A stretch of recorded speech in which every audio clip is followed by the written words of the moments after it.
আল্লাহ তুমি আমার এই আস্তাগফিরুল্লাহ 1000 কোটি বছর বাঁচার তৌফিক দান করো। হে মহান আল্লাহ পাক রব্বুল আলামিন। বাঁচতে চেয়েছিলেন অনেক বছর, মোনাজাতে হাত তুলে সৃষ্টিকর্তার কাছে প্রার্থনা করেছিলেন 1000 কোটি বছর বাঁচার তৌফিক দান করো।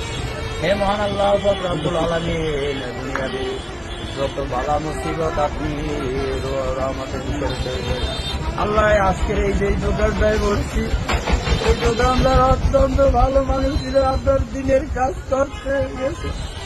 আল্লাহ দুপুরের সারানা খাইয়া এই মানুষের ওখানে একটা কোরআনের মাদ্রাসা করছে, এই মাদ্রাসার উপরে যাইয়া আল্লাহ তোমার অলৌকিক মৃত্যু গুলা ওই জান্নাতবাসীর জন্য হয়ে থাকে। আল্লাহ আমি সহ্য করতে পারি না।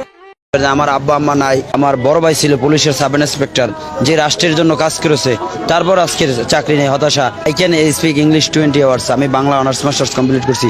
আজকে আমাদের চাকরি নেই, আমার মিথ্যা অভিযোগ দিয়ে বিলুপ্ত করা হয় কমিটি, তাতেও কিছু করার নয়। আমি মানসিক ভারসাম্য কিনে সেটা আপনাদের কাছে প্রমাণ করবো। I can speak English 20 hours, I believe that Allah is almighty. আর একটা মেসেজ দেবো, ছোট্ট মেসেজ, যে আল্লাহ সর্বশক্তিমান, আল্লাহ দেখে।